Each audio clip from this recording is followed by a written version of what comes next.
I recently just finished my read of Infinite Jest. This is a book that I had been thinking about reading for a very long time. Actually, I got it out of the library over 10 years ago when I was in college, and I heard a lot of things about it. People were talking about it, and I read about 10 pages and I was like, nope.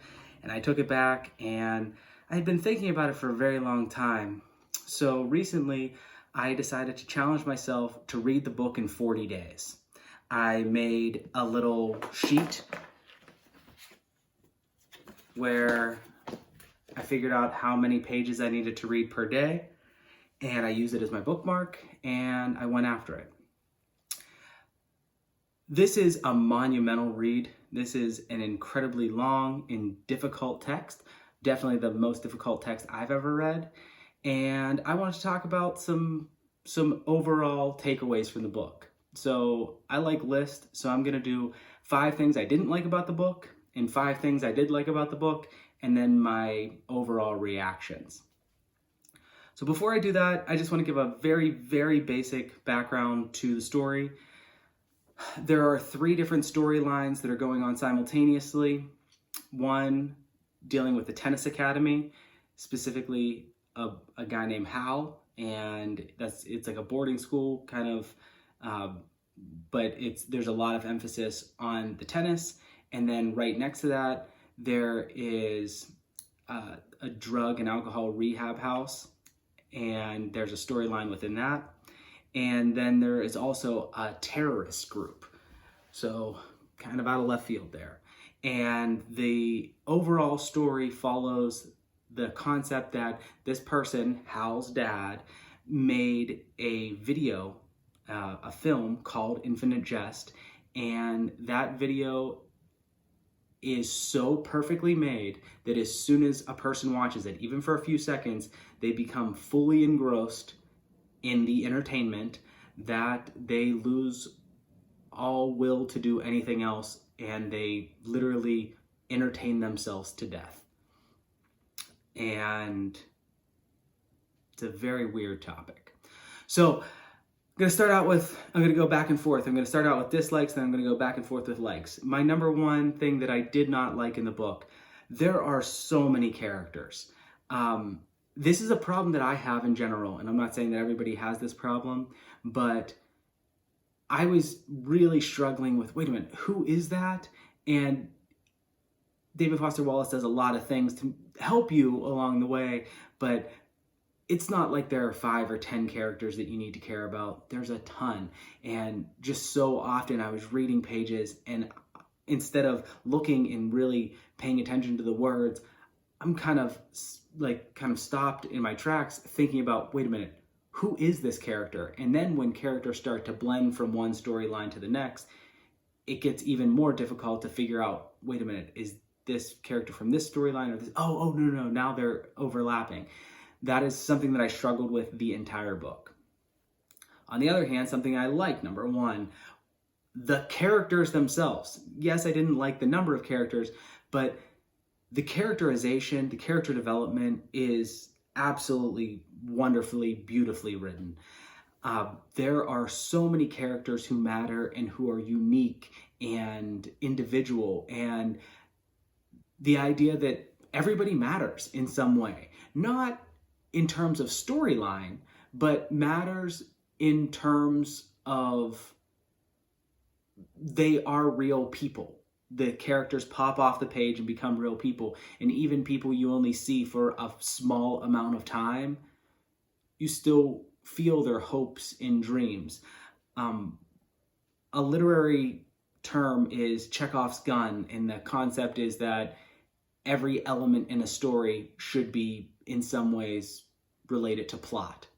That's not the case here, or at least that's not what I found in this story. There are tons of times where you just meet a character and that's it. You just meet the character, and it doesn't develop the plot, and it doesn't follow Chekhov's gun. But what it does is it helps to texturize the entire world. All of these people that you're interacting with are real. They all have hopes and dreams. They all have fears. They all have goals and aspirations, and they're not just tertiary characters. They are people, and I really like that. So number 2 on the dislikes, the endnotes. One of the things that pops off every time that people talk about this book is the idea that there are endnotes throughout, and hundreds of them. So you have to keep going back and forth and back and forth. I have heard that people talk about that as like a tennis match. So tennis is a big part of this book, but the idea that you have to go from one part of the book to the other part, it's kind of like tennis. That's a neat idea. But I did not find the majority of the endnotes enriching. Some of them were pretty cool, but very, very few. I thought the vast majority of them were just there and seemed verbose and out of place. I think that the idea that the novel then becomes more engaging because you can't just sit there and look at a page. You have to go back and forth. Okay, I can buy that to an extent, but overall, I really thought that it inhibited reading. It made the overall reading process a lot more disjointed. So I didn't really like that. On the other hand, number 2 thing that I did like, I liked that the book was trying to break down what it was to be a novel. It's different. It's unique. I've never read any other novel like this. I never read any other novel that took so many types of liberties, using made-up words, some sentences that were pages long. The idea that more than just the length of sentences, the length of paragraphs, there are pages upon pages that there's no breaking. There's no dialogue, and it's tough. And I think it was kind of neat that David Foster Wallace kind of wanted to go for something different, to try to say, hey, this not all novels need to look the same. Not all novels need to have a chapter 1 where they introduce the overall conflict that's going to be resolved at the end of the book. The storyline is not in order, and also within the story, there aren't regular years. All the years are branded by companies, like they buy the year. And because of that, it makes it even more difficult to kind of get the chronological order of things down. But I did like the idea that the book was very ambitious. I've never seen anything else like it. Number 3, something that I disliked, and probably this is my hottest take. I was told by a lot of people, and maybe part of it had to do with my expectations, but I was told by a lot of people that this book was very funny. I've read that this book is very funny. I don't know, it was fine. There are 3 types of humor that I found in this book. There's very highbrow humor, there's incredibly lowbrow humor, and then there's the overall irony of the situation. And a couple of times I chuckled a little bit, smile. You know when you do that thing where you just like kind of let some air out of your nose, like, yeah, I did that. But this was, I would not have considered this a funny book. And maybe I missed it. Maybe it's not humor for me. Maybe other people, clearly other people find it incredibly funny. But I didn't catch myself laughing. I didn't catch myself saying like, wow, that was great.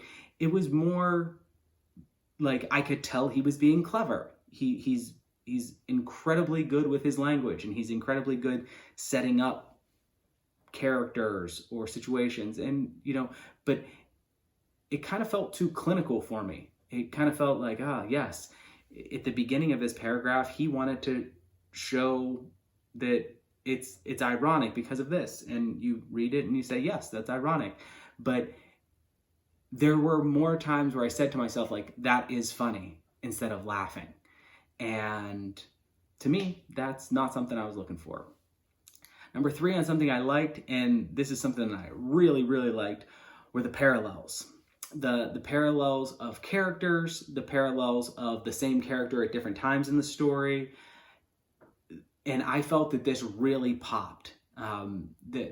It's incredibly difficult just doing a little review, but characters talking about their teeth. The idea that both Hal and Don laid on the ground to feel nothing and everything at once.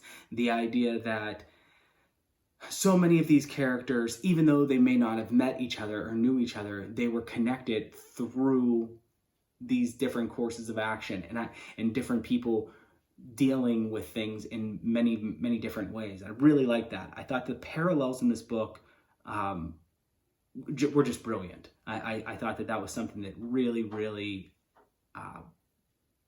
connected me with the book. I thought that was something that I liked a great deal. Number 4 that I didn't like, I did not like the entire terrorist storyline. There is absolutely a chance that I just didn't understand certain things. There is absolutely a chance that it was much more brilliant and much more clever than I thought it was. But the idea of the double and triple and possibly quadruple agents not totally understanding what they were doing, those sections were laboring for me. When I opened up the book and I got to a section, I definitely like this stuff on Hal the most. When I was on a section on Hal, especially talking with his brothers, I thought those sections were really, really good. I was, engaged. And then when I would get to one of the sections on the terrorist, they weren't there for me. And I was hoping that at different points of the book, there would be some highs and lows, a lot more lows than highs.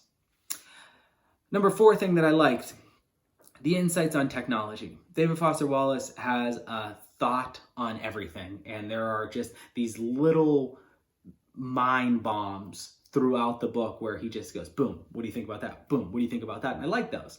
But the overall insights on technology, the downsides of technology, and I mean, it's clearly hyperbolic, but the idea that you could watch a piece of media and be totally consumed by it and not do anything else in your life because you're so consumed by this media. And I don't know, I thought that a lot of the insights on the technology were really cool, were progressive for the time, and also seeing things now, especially with phones and shows like Black Mirror, it really did seem like David Foster Wallace was a little ahead of his time in that regard. The 5th and final dislike is the length of the book. I don't have a problem with a long book. If a book is long, that doesn't necessarily make it good, nor does it make it bad. There were 577,000 words in this book. And I understand from a writing perspective, maybe David Foster Wallace thought that every single word was necessary. There is no way that I think every word was necessary. I think that a massive chunk of this book could have been taken away and it would not have inhibited my appreciation for any of the characters or any of the development or any of the storylines that I really did gravitate toward. So I just think that this book seemed to meander at points, and because he was so interested in so many ideas, he would talk about something for a little bit and then just be done with it, and then talk about something else and then just be done with it.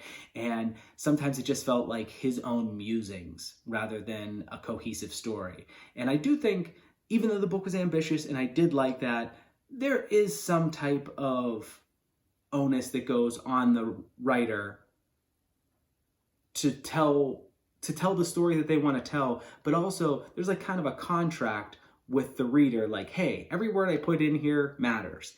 And I understand that you can make the claim, well, he thought everything mattered.